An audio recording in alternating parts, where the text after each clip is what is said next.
Ambassador, is there any reason to doubt the credibility of the UN group of experts? Well, I listen to my own government, the United States, and they've said that the UN report is credible, so I would agree with them.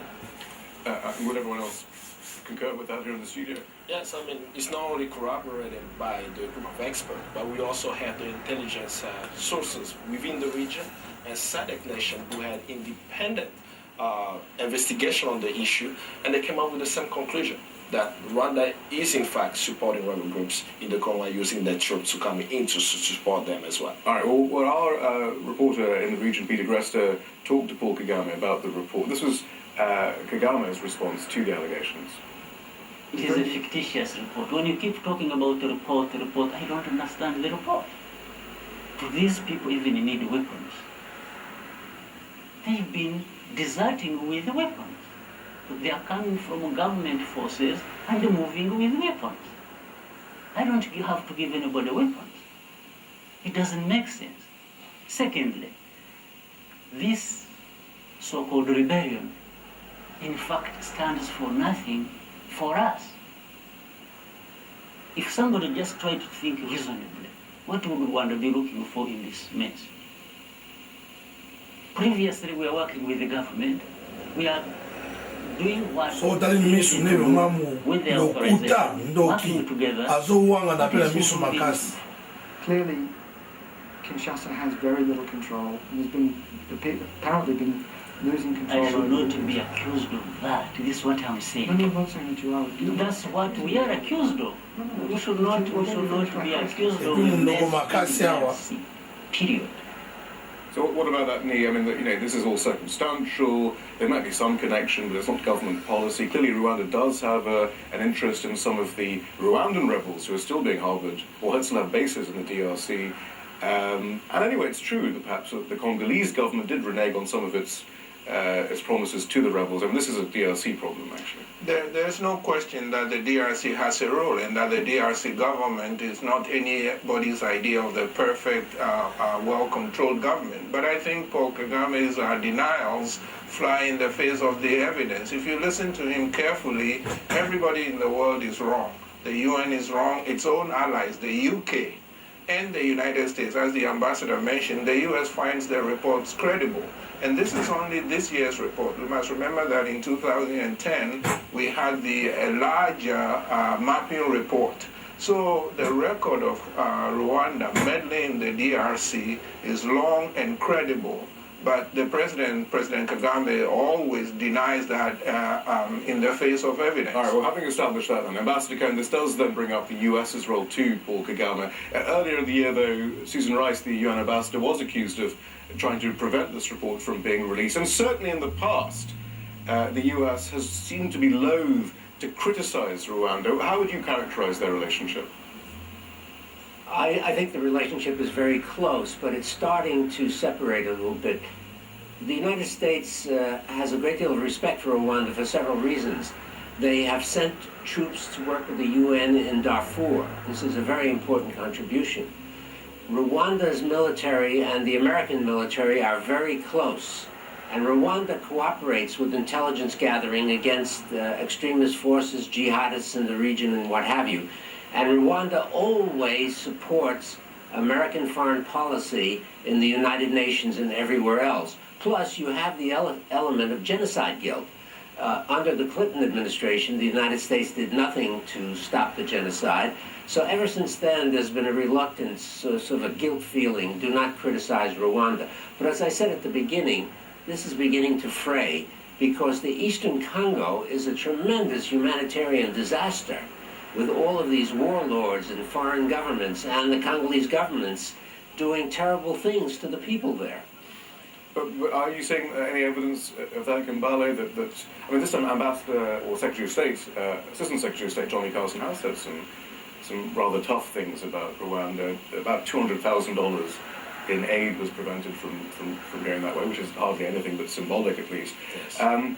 So are we seeing perhaps even a split in the administration? Because Ambassador Rice, at the very least, doesn't seem to be as forthright as some of the other members of the administration. What do you make of it? It's almost as a repeat of the 1994 genocide, where there was a split within the government around how to deal with the issue there. But there's a communism looking at it. This has been going on for 16 years. There are those who want to stop it and those who wanted to keep it as business as usual. But it's really not up to the U.S. government to change it. It's really up to the American people. I'm very clear of that. The pressure has to be kept up to put pressure on Susan Rice at the Security Council to have tough sanctions. But should we be personalising it like this? I mean, this is one of those questions. Actually, whenever we talk about Rwanda and Paul Kagame, it's very striking the personal warmth you often see between American officials or Tony Blair or Bill Clinton, Susan Rice, with Paul Kagame himself. I mean, it seems ridiculous in some ways to talk about geopolitics in the by individualising it. But I mean, is there some sort of strange aspect to it? I think there is, and I would say that is counterproductive because this personal relationship built about one person, and especially a person who we know is autocratic. I mean, I think the thing that we have to factor in is how dictatorial Paul Kagame is inside Rwanda. I also want to step back a bit and talk about this is a pattern of U.S. support of strong men in Africa. It's gone on ever since Africa became independent for 50 years, and especially if we are talking about the Great Lakes. Rwanda, in terms of size, is a tiny speck compared to the Congo. The question is, why is the Congo so weak? I, for one, think it's because the U.S. was in bed for Mobutu for close to over 30 years. And this embrace of dictatorial strong men in Africa, I think is bad for Africa and it's bad for the United States. Especially Susan Rice, for example, I mean, she's so forthright about the responsibility to protect and liberal interventionism elsewhere when terrible human rights abuses are going on. What's preventing those principles from being applied to Rwanda and Paul Kagame? Here I think I agree with Kambale very much. I think it's because U.S. policy officials don't feel any heat from the American people. I think the America's greatest strength is its own democracy and openness. And yet, in its foreign relations, especially in Africa, but not just in Africa, the Middle East, Latin America a while ago, they are so comfortable with dictators. And I think unless the activists and the American citizenry push and say we have no business propping up dictators who stir up war, who kill people, no matter whether we think they are effective or efficient like Paul Kagame, that has to change because it comes back to bite the United States too. But there's another argument that we hear, Ambassador, though, that, okay, perhaps Paul Kagame is partly the cause of this crisis, but he can also be part of the solution. In the interest of conflict resolution, there's no reason to start grandstanding against him. He can be now a mediator. If that is the role that he now takes, and he does tend to win these, when he's confronted with these situations, he does tend to come out on top. What would he want? What does Rwanda want out of this current crisis, do you think?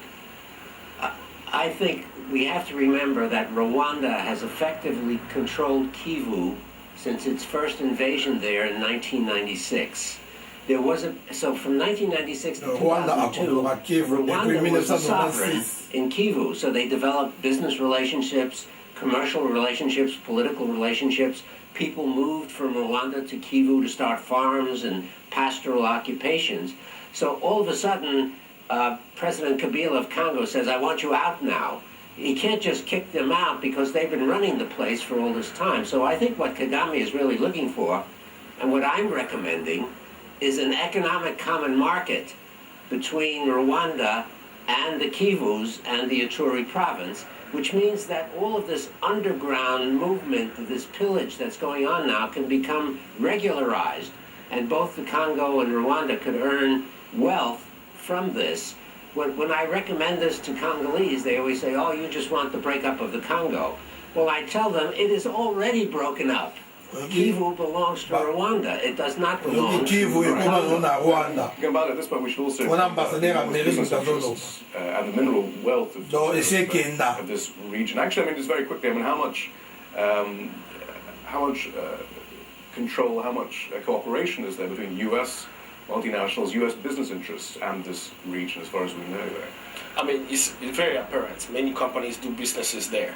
And this happens because of the diplomatic cover of the U.S. Given the U.S. as a clean, or at least present a clean relationship with Rwanda, Rwanda becomes the miracle, the economic miracle that exists. and he attracts more Yeah, business. where does it get all this money, by the way, actually from? 40% of Rwanda's budget is international donors. Right. And then the investment of some of the companies who are operating there, they're coming there to pretty much exploit. Some of them are actually getting resources from the Congo. From Kivu. We had cases, for example, for Eagle Wing Resources, which had offices in Kigali, which was also getting resources out of the Congo. In the 2002 UN report, it speaks about Eagle Wing's So resources. is Rwanda now the main transshipment? Is that the main transshipment? Rwanda and Uganda are the conduit of Congo's All this mineral resources. wealth. Yes, it goes through Kigali. There's no and other way to will get it come out. Right. And so which US companies are involved? Name some names. I mean, that might help. There are quite a few U.S. companies, and some of them are in the East. So, for example, in the last report, they did not mention a U.S. company. They actually mentioned a gold company that's using small traders, Machanga Ltd. In the 2002, there is a list of 85 U.S. companies, few names, Cabot Corporation, which now is operating in Katanga. You have Kemet Electronics, you have Vishay, and the list is there. The thing is that there is no accountability for them. When you contact the State Department point of contact around sanctions on those companies that were listed by the UN in 2002, they haven't done anything around those companies. So there is that culture of impunity that continues where we know the perpetrator in terms of the companies, individuals, and countries, and nothing is done. So, when the State Department looks at this region, and Ambassador Cohen's been talking about a common market, as he says, for years. But we know that this administration looks at the region through the prism of the war on terror and Yes. geostrategic interest, Yes. and also multinational exploitation. Do you find that these sort of ideas, as we talk about possible conflict resolution, may now come back into vogue? And what impact and what significance will that have for the DRC? And what could Kabila even do, actually? I think this is why, I'm, with all due respect, I'm skeptical of the ambassador's proposal, because I think basically it will reward Rwanda's long-term bad behavior. I mean, it's That's realpolitik, they'll say. well, yes, but then you have to look at what example does that set. The Congo is a big country, and what will happen in other parts of the country, what will happen in other parts of Africa where big countries look on their smaller neighbors as